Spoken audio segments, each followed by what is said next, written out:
Приветствую всех причастных к ремонту, как мастеров, так и заказчиков.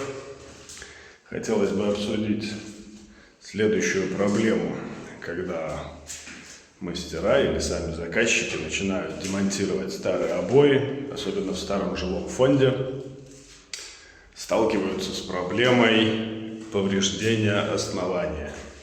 То есть где-то шпацелем, где-то вместе с обоями отлетают элементы шпаклевки.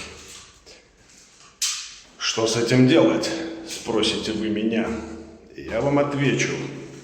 Мы, например, рекомендуем своим заказчикам перед поклейкой обоев проходить стены грунт-краской праймер, например, фирмы Knauf или Dana Gips. В принципе, ценовая там категория где-то 2500 за 9-литровое ведро.